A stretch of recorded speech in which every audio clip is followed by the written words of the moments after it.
Hello food lovers, welcome to RPSS వారి రుచులు. ఈరోజు మన ఛానల్లో వంకాయ పల్లీల కారం వేపుడు ఎలా చేయాలో చూసి నేర్చుకుందాము. మరి మొదలు పెడదామా ఇంకా? పదార్థాలు: వంకాయ, ఉల్లిపాయ, పచ్చిమిరపకాయలు 7 నుంచి 8, మసాలాకి పల్లీలు, నువ్వులు, ఎండు కొబ్బరి, ధనియాలు, జీలకర్ర, వెల్లుల్లిపాయ, పొడి కారం. మనం ఇప్పుడు తయారీ చేసుకునే విధానం చూద్దాము.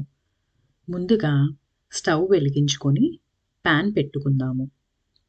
అందులోకి మనం 1 టేబుల్ స్పూన్ పల్లీలు, 1 టేబుల్ స్పూన్ జీలకర్ర, 1 టేబుల్ స్పూన్ ధనియాలు వేసుకుని వేపుకుందాము. కనీసం 2 నుంచి 3 నిమిషాలు తీసుకుంటుంది ఇవి వేగడానికి. లో ఫ్లేమ్లో నిదానంగా వేపుకుందాము. ఇప్పుడు మనం 1 టేబుల్ స్పూన్ నువ్వులు వేసుకొని దోరగా వేయించుకుందాము. నువ్వులు, పల్లీలు, ధనియాలు, జీలకర్ర ఇవన్నీ మంచి ఫ్లేవర్ని ఇస్తుంది ఈ కర్రీకి. నిమిషం తర్వాత చూస్తే ఇవన్నీ లైట్ బ్రౌన్ కలర్లోకి ఏగాయి. చూస్తున్నారా? ఇప్పుడు మనం ఇందులోకి 1 టేబుల్ స్పూన్ ఎండి కొబ్బరిని వేసుకుందాము. వేసుకున్నాక మరొక నిమిషం నుంచి 2 నిమిషాల వరకు వేపుకుందాము. చూసారా?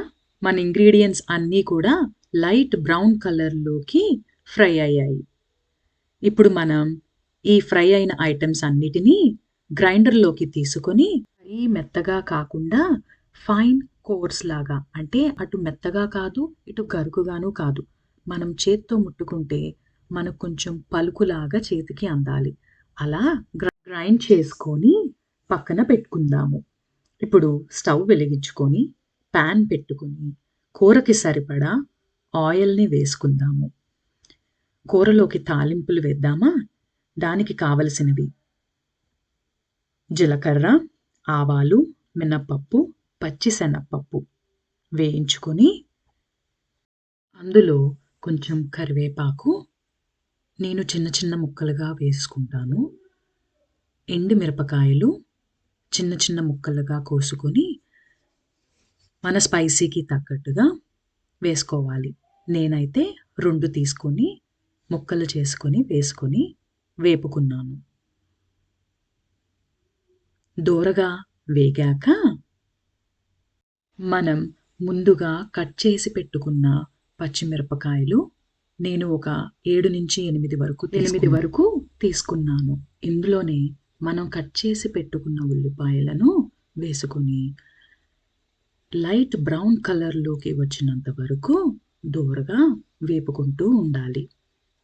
ఇప్పుడు మనం ముందుగానే కట్ చేసి ఉప్పు నీళ్ళల్లో నానబెట్టుకున్న వంకాయలను తీసుకొని ప్యాన్లోకి వేసుకుందాము. నీళ్లు లేకుండా చూసుకోండి. మనం చేస్తుంది ఫ్రై కాబట్టి నీళ్లు అస్సలు వాడం మన కూరలోనే. వంకాయలన్నీ వేసుకున్నాక శుభ్రంగా ఉల్లిపాయ, పచ్చిమిరపకాయలు, మన దినుసులు, నూనె అన్నీ ముక్కకు పట్టేలాగా శుభ్రంగా మిక్స్ చేసుకుందాము. ఇప్పుడు చిటికెడు పసుపు, కూరకి సరిపడా ఉప్పు మీ రుచికి సరిపోయినంత వేసుకొని ముక్కలకు పట్టే వరకు శుభ్రంగా కదుపుకొని మూత పెట్టి 5 నుంచి 7 నిమిషాల వరకు మగ్గనిద్దాము. మూత తెరిచి చూద్దామా?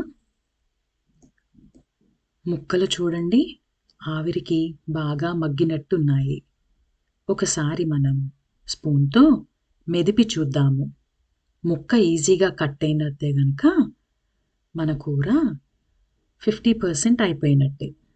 ఇప్పుడు మనం ముందుగా గ్రైండ్ చేసి పెట్టుకున్న మన మసాలా పౌడర్ని తీసుకొని కూరంతా స్ప్రెడ్ చేద్దాము. శుభ్రంగా గరిటెతో కూర మొత్తానికి ప్రతి ముక్కకి మసాలా పట్టేలా కదుపుకొని మూత పెట్టుకొని మరొక 5 నుంచి 7 నిమిషాల వరకు సిమ్లో మగ్గనిద్దాము. చూసారా? కూర కలర్ని చూస్తేనే అర్థమవుతుంది మన కూర వెల్ కుక్ అయిందని. ఒకసారి మనం రుచి చూద్దామా? ఉప్పు సరిపోయిందో లేదో? నాకైతే సరిపోయిందండి. ఇప్పుడు కొంచెం కొత్తిమీర వేసుకొని, మరొకసారి కూర కదుపుకొని సర్వింగ్ బౌల్‌లోకి తీసుకుందాము. చూసారా? కూర ఎంత చక్కగా కుదిరిందో? మీరు కూడా మీ ఇంటిలో ట్రై చేసి మీ ఫ్యామిలీ మెంబర్స్‌తో అందరితో ఎంజాయ్ చేయండి. టేస్ట్ ఎలా వచ్చిందో నాకు పోస్ట్ చేసి నాకు చెప్పండి. Thank you for watching. మీకు గనక ఈ వీడియో నచ్చితే please do subscribe to this channel. అలాగే లైక్ చేసి మీ ఫ్రెండ్స్ అండ్ ఫ్యామిలీతో షేర్ చేయండి. Thank you.